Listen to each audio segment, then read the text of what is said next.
Hi everyone, welcome back to the channel. Today is day 5 of our MSC World Europa cruise around the Med, and today we are docked in Sicily at the city of Palermo. Today we were a little bit naughty this morning. We got up a little bit later than we should have. So only one of us nipped up to the buffet just to grab some pastries before we headed to the World Theatre for our excursion meetup. Yep. Yeah, we were supposed to get up early and go for breakfast in the main dining room, and we didn't. So it was a bit of a mad rush, and we headed to the World Theatre, and we were meeting the excursion team there. And we had booked an excursion that was called Palermo Sightseeing Tour and a Visit to the Teatro Massimo. So we had to meet at the theatre at 10 a.m. And then once they were sort of ready to take us to our coaches, they called our group number. We were group number 6. But one thing we actually did remember as we were going out and getting onto the bus was we didn't have stickers. We always used to remember going on MSC excursions, and you always used to have a little navy sticker with the number on it of your group. So they've done away with the stickers. But it wasn't too bad actually, because at least then you don't stand out like a tourist. Saying that by the looks of us, walking down Palermo yesterday, we did look like tourists. So yeah, we boarded the coach, and it took us on about a 30-minute drive by the time, because it was sort of rush hour. So it took us between about 20 to 30 minutes to get to our first stop, which was then a short walk then to the Teatro Massimo. And what's the Teatro Massimo? So, the Teatro Massimo is basically the biggest theatre in Sicily, and it's also the third largest in Europe by area. Which is strange because it doesn't have a huge seating capacity. I think it's like 1,300 seating capacity. But in terms of the area, it is the third largest in Europe. And they were so basically we went in there and we had a guided tour, which was really good. Yeah, so at this point it moved from the man that we had from MSC to the lady who worked for the theatre itself, and she was very knowledgeable about the different spaces in the theatre, and we got a private tour of the Royal Box, which was pretty cool. And actually, as an extra treat, they were doing a little rehearsal in there, so we got to hear the sights and the sounds that would have actually been heard if you were at a real show. So that was pretty cool. Yeah, I can't remember. They did tell us the name of the opera that is moving into that theatre soon, and that's what they were rehearsing. There's scenes apparently in the Godfather Part 2 movie that have been shot in this theatre. And the other thing was, the other interesting fact I thought was that there's like a glass dome roof in the auditorium, and apparently it's sort of nearly like the petals of a daisy that opens out. And this was a feature used years and years and years ago whenever people were able to smoke in the theatre, and they used that then for ventilation. Again, I thought that was quite interesting. And then there was they took us into this other room, which had 14 doors, but only 7 of them opened and 7 of them were fake. And this was a room that was all to do with, I think, did they say they used it sometimes for like rehearsals and practice and things? Because in this room they had like the most perfect acoustics, and there was like a circle, a small circle in the middle of the room. Well, the centre of the room. Yeah. And what was the crack with that again? So it said that when you stand there and you speak, it's like you have a microphone on you. So everybody went to the centre and said hello or whatever you wanted to say, and I went and did it, and you could feel like the sound just bounced right back on you. It felt like your voice was enhanced, so it was pretty cool. So after we'd finished our tour of the Teatro Massimo, we then continued on a bit of a walking tour around the city. We had stopped at this sort of lovely square where there was like sort of fountains in each corner of the square, and around it had like statues of the kings, and then statues on the next level of the saints. And then we went on, and we had stopped at the this other big fountain called the Fountain of Shame. So when we stopped at the Fountain of Shame, our guide was telling us then about how all these statues around this fountain were all naked statues, and this was sort of planted in a position which was outside a nun's convent and then like a monastery, and he was telling us then about how the nuns basically woke up one morning and seen this as what they thought was a monstrosity, and then one evening they took hammers to it and they damaged some of the statues. So there was like one that was missing a head, one that was missing like a hand or an arm, and I just sort of thought like I could just picture these nuns in their nuns' habits with hammers and which I thought was quite funny. So then we continued the tour and we arrived at the Cathedral of Palermo, and this is probably the best stop for me just because at this point we got a little bit of food, almost like a dessert, and a little tiny glass of wine. Yeah, so obviously we got the chance to taste sort of traditional foods in Sicily. So we had arancini and we had cannoli, and then obviously you tried the wine, I didn't. The wine was not nice. The arancini was massively oversized to what I've ever seen in arancini before, but maybe we just never had seen an authentic one before, because this one was like double the size, double the volume of a Scotch egg, I would say, right? Yeah, it was bigger than a tennis ball. It was more than a starter, and it was nearly like a main course. Mm-hmm. It was that big. Yeah, but between that and the cannoli that we had, we were really full, so it was a nice lunch. And it was nice that was included as part of the excursion fee. That was a good perk of this excursion. Yeah, so we had a bit of free time that we could have went in to explore the cathedral itself. We decided though that after having a feed, we decided just to have a seat and to stop in the restaurant where we got the food and get a couple of beverages, and then we had a look in a couple of the little shops just around that area before we had to meet our tour guide again. So yeah, we made our way back to the bus. Well, after a short wait for one passenger that was missing. That lasted about 10 minutes. So at this point we were both feeling a little bit sleepy. I think just with the tour, the walking tour, he said it was about half a mile of walking. It certainly felt like half a mile of walking and more. I think it felt like more, but anyway. But he said half a mile. So yeah, if you were booking that specific tour, just be aware of that. But then in the bus we made our way up to Mount Pellegrino. Nothing to do with San Pellegrino, the drink. That is nothing to do with Mount Pellegrino. And then this gave us a tremendous vista over the docks and the city of Palermo. And it was really, really beautiful up there, and the sun was shining and it was warm and beautiful and nice. So after we stopped for a short break to take in the views, the bus then took us back to the ship.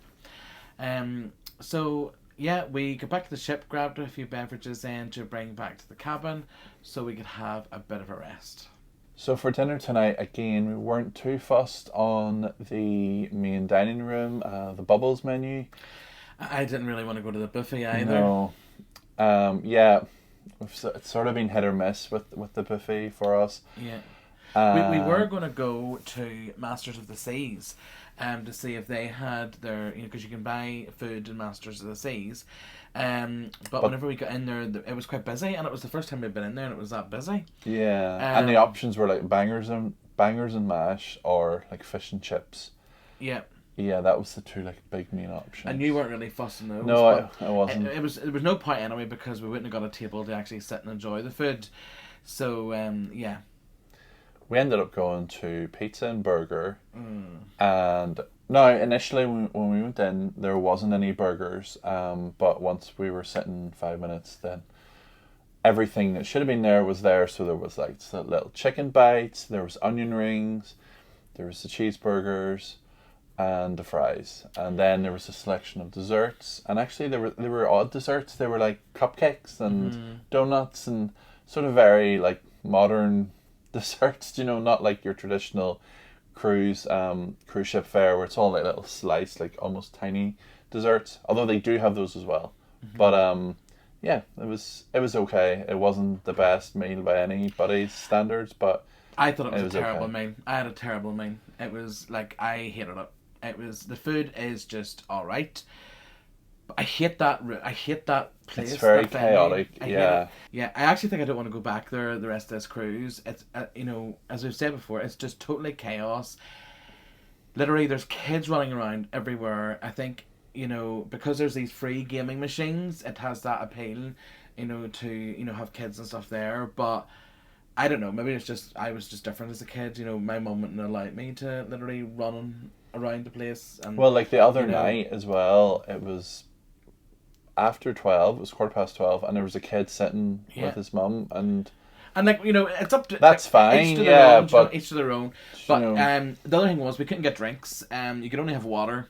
Or yeah, if the you wanted Coke, tea, the freestyle machine has freestyle been machines broken, are broke, so. and I just, you know, I need fluid when I'm eating, so yeah, and they've been broke for a couple of days now. Well, It's one's only- been broke constantly, and Yeah. the other one was manned by a member of staff on the first day, but by the second day, it was also broke. Yeah, which is I funny. think I'll pass. It was definitely the worst meal I've had on this ship. That's what it is. Just in terms of the environment, and the food is just alright, you know. So yeah, if you just want an oil burger and fries to shovel down your gob, that's fine. But no, not for me. I don't think.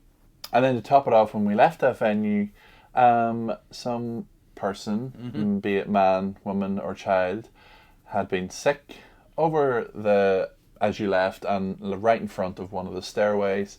So there was about 5 staff cleaning that up, which was fantastic. Just what you need whenever you've just had your dinner. Lovely. So anyway, we needed to chill after the chaos. So what better place to go than the Zen Bar? And Zen Bar is at the very back of the ship, and it's on Deck 18. Deck 18. Because we went up to 19. That was wrong. 18. So yeah, deck 18, and that's where the adults only pool is. Sorry, pools. And so we got a couple of cocktails there, and we just sat and just sort of watched the wake and things like that. And yeah, it was nice. It was very peaceful and just very and quiet. Yeah, like not busy at all. It was nice. And then after that, we'd sort of seen the lights on the like the palm tree things downstairs. It started to flash differently, and there was music playing. So we thought, oh, that is probably then the palm tree light show that they do a couple of times each night. So we jumped in the lift then and went down to deck 8 to go out and see that. And as you can see in the footage, it's quite good. It's quite good to watch. And it was lights synchronized to Lady Gaga. Yeah, sure. What else? Or you know, like what better could you get? So after that, we decided then to go to the Coffee Emporium. Yeah, so we'd been here prior, and it's always a good shout. I had a hot chocolate, and really nice you had like a cappuccino, and yeah, really well presented drinks. Couldn't fault them at all, and they were really nice. So Yeah, the staff were super friendly in there. Mm-hmm. We didn't go for snacks because I think we'd just sort of like ate enough. I think we were sick of food by that point. So tonight's theatre show was entitled Amelia, a True Aviator's Story. And this has to be one of the best free shows that we've ever seen on MSC. I don't maybe go as far as saying, like... It was the best? Yeah, but I mean, even compared to other cruise lines we've been on, yeah.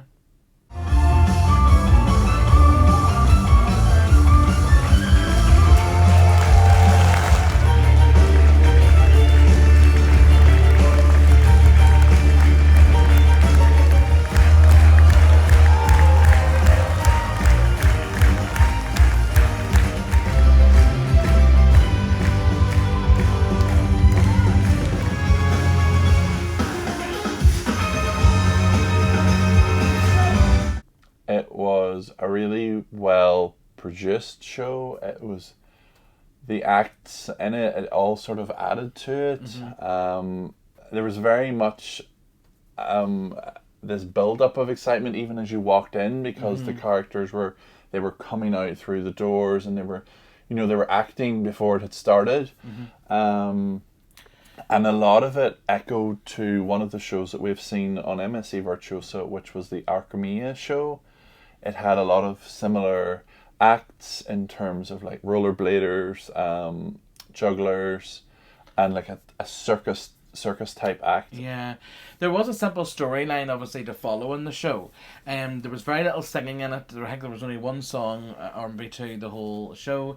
But there was a simple story to follow, and then, as Will says, there were different circus acts that were on stage. But I think the one thing that amazed, I think, everyone was literally there was a huge big globe on the stage, and I've sort of seen these globes before in circuses where motorbikes go in them. We're like, no, there's no way they're going to bring in a motorbike here. I'd thought it from the beginning, but I thought it'll have to be electric bikes of some sort. I didn't think that much about it. I just sort of thought there's no way they're going to bring a motorbike in here. But they did. And at the end of the show sort of finished with these two guys on motorbikes, literally, well, you can see in the footage here, but like, it's crazy. You know? So we'll insert a bit here and you can make your own mind up about what you think about the show. Yeah, but as Will says, this is very similar to the ones that the Carousel Productions do on other ships. And we had seen both two shows of these kind before on Virtuosa, and you have to pay for them. Mm-hmm. So to see something of that calibre and free, it was just a real good call by MSC. And where they store that big ball backstage, I have no idea, but they somehow make it work. Yeah.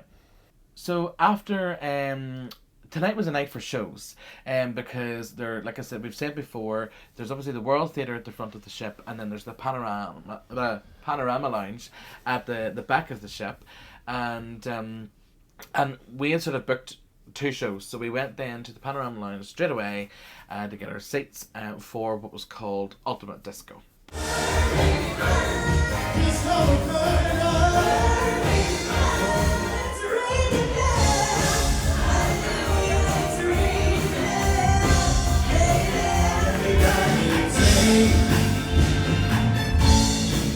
Everyone can see we're together.